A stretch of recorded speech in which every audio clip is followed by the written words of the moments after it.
Good evening, good evening, good evening. I am going to record this teaching in the most safest way possible. Welcome to your Wednesday Word of Wisdom. I don't know where time keeps going, but it certainly keeps slipping away from me. And I had planned to record this earlier today and got caught up in some things at work, but I was not going to let the enemy steal this week from me. Last week I wasn't feeling well and I did not record as I generally record on Wednesday. So I thank you all that thought it not robbery to reach out via text or via email expressing your prayers and concerns. So I wanted to talk tonight. I know in light of Kobe Bryant's death on Sunday, there has been a plethora of emotions that individuals have been feeling, even myself. And my disclaimer is that I am not a sports fan. I've never been a sports fan, but that has nothing to do with humanity, because when humanity hurts, because in some way or another, whether you believe it or not, we are all interconnected. And so when it's just like our bodies, when the arm hurts or the arm is weak, then the other arm is strong, and or the leg or whatever the case may be. And it's always been said that where one of our physical senses may lack, the other one is stronger. And so I just like to think about that as the body of Christ. We are all made in the image of Christ. And so, of course, we're all feeling something. And many are still trying to find words to put to those emotions. I've watched a number of videos and read a number of articles over the course of the last few days. And it is definitely heart-wrenching, and it brings a different perspective to life. The sad part about it is that when we tend to feel things in the moment, and we tend to be compelled by things in the moment, all while the emotions are high. But I have to ask the question, what happens when those emotions or those feelings dissipate? What happens? What do we do with all of that we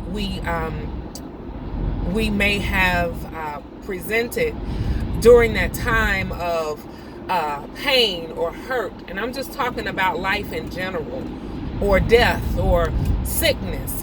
What do we do with all of that emotion when we were disappointed in the moment, or we might have become angry? What happened to that?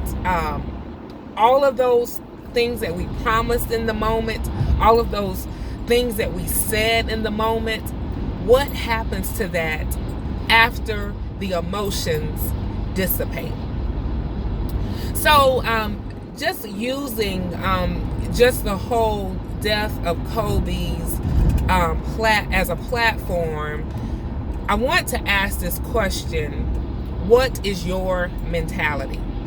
What is your mentality? So again, remember I mentioned that I am not, and nor have I ever been, a sports fan or a sports chick or whatever the case may be. And so when everybody started to talk about Mamba, live or rest easy Mamba mentality, hashtag, all of those things. And I was like, what is this Mamba about? Is this a name that was given him by his fans? Did he give himself this name? Where did this come from? So I love to research. Google is my second best friend. And so I immediately went to Google, and I saw that Mamba was actually in the dictionary, and it was defined by a venomous. It's supposed to be a large venomous snake. It also was described as being agile, which means quickly moving.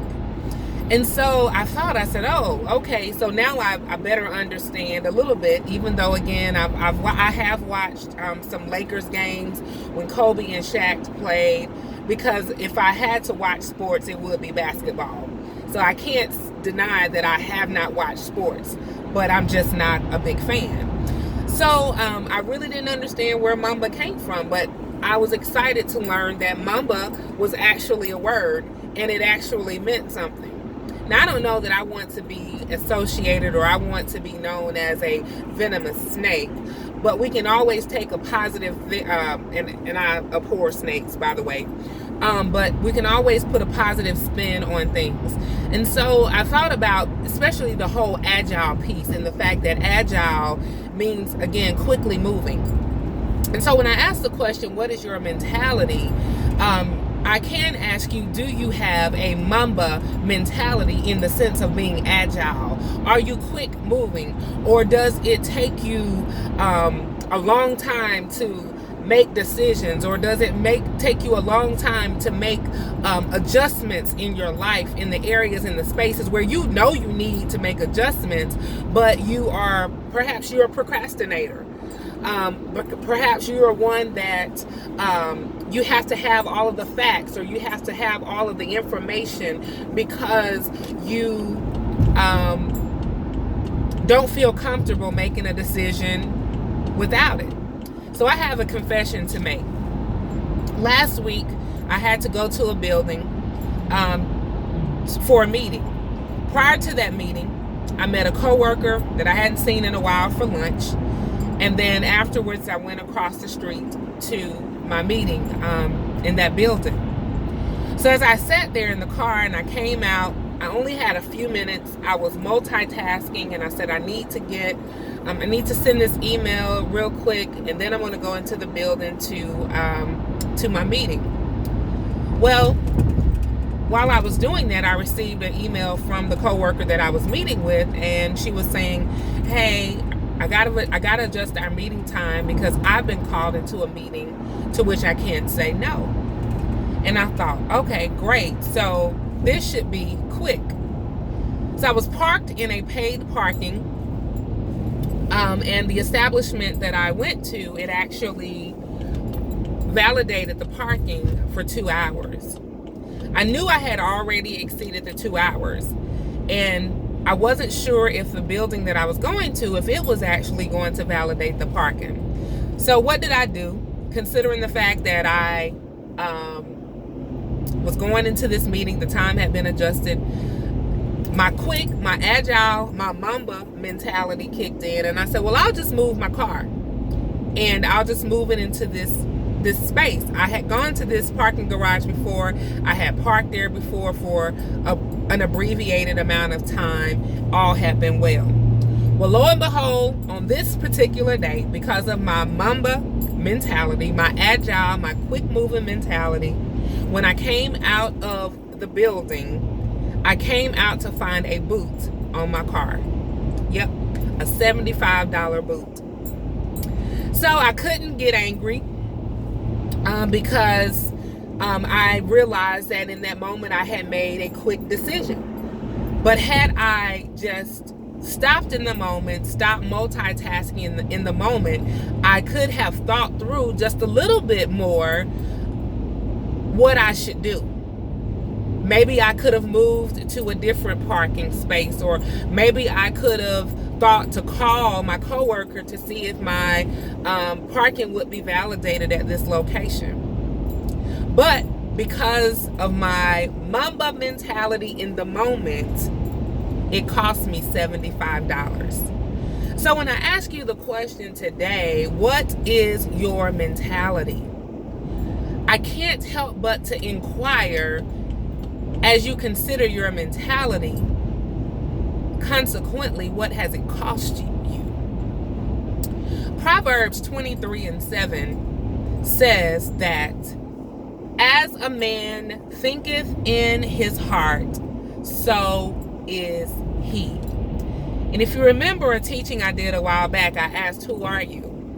And it should have caused you to self-reflect and to think about who you are, why you do what you do, why do you think the way that you think. 9 times out of 10, something has caused us to think about or to assess who we are. Something has happened to cause us to be who we are, is what I was trying to say. So in light of this whole, again, I don't want to focus on the doom and gloom, because again, we can always seek to find some good in everything. And so as we think about the whole Kobe situation, and I have some revelation of which I will definitely not share, and I may not even share, period. But I've shared it with some of my close connections, just kind of some things that were revealed to me by way of the Spirit.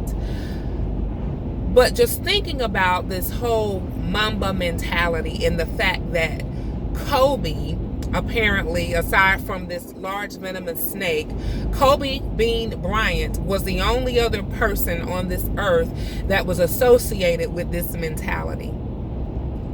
In fact, if you've read any of the articles, he established a team on which his now precious deceased daughter Gigi was a player on. He established a team, Team Mamba. So they can be Team Agile, or they can be Team Venomous Snake, but it is what they choose to be associated with. And so what is the mentality that you want to be associated with? Moreover, what is the mentality that you want others to associate you with? I would hope and pray that it is in a positive light. The mentality that I want others to see in me is one of courage, one of strength, one of resilience, one of encouragement, one of persistence. And so, those are some of, that is a mentality that I wish to be associated with. And so those things that I desire to see, or those things that I must declare and I must be intentional about walking in day after day. So, what is your mentality? Do you have a Mamba mentality? If it's not Mamba, if it's not agile or quick moving, what is it? Remember, the scripture says that as a man thinketh in his heart, so is he. And we know that what is in our heart is going to come out. It's going to come out in our words. It's going to come out in our actions. And so we also know that consequently the power of life and death is in our tongue. And so whatever it is that we desire to see, whatever it is that we want to manifest in our lives, we must be persistent and consistent in speaking these things into the atmosphere. I don't know what was spoken against Kobe. I don't know what Kobe Bryant said in those lasting moments. I don't know what the conversations were on that helicopter as they were traveling to the gym for a basketball camp. I don't know what prayer he and his daughter prayed in their hearts as it was reported that they attended church on that Sunday morning prior to heading to the gym. I don't know. But what I do know is that we have to be intentional, and the words that we speak have power. They carry weight. And so I caution you in these moments, these very critical and precious and lasting and fleeting moments of our lives, that we take heed to the words that we speak, and that we assess our mentality. How are we thinking? What are we thinking? We must think on these things according to Philippians, those things that are those things that are noble, those things that are of good report. We must shift our thinking from the stinking thinking to those positive thoughts, because those are the things that are going to help shape our mentality. So I want to encourage you today on this Wednesday Word of Wisdom. Do a personal assessment. Do a personal assessment of your life. I want you to assess your thoughts. I want you to assess your motives. I want you to assess your actions. I want you to assess where you physically are in life right now. I want you to assess where you spiritually are right now in life. Are you where you're supposed to be? Are you where you're supposed to be? Are you doing what it is that makes you happy? Are you doing what it is that makes a difference in the lives of others? What is your mentality? Thank you so much for listening today. Thank you for tuning in week after week. And thank you to those that have subscribed to this YouTube channel. I pray that if it blesses you in any way, that you will share it with others of those in your circle. And again, if there's anything that you would like for me to research and talk about, or you'd like to hear my perspective in one of these teachings, please feel free to share that as well. All right, I'm out for now. Have a great evening. God bless you. And thanks again for listening.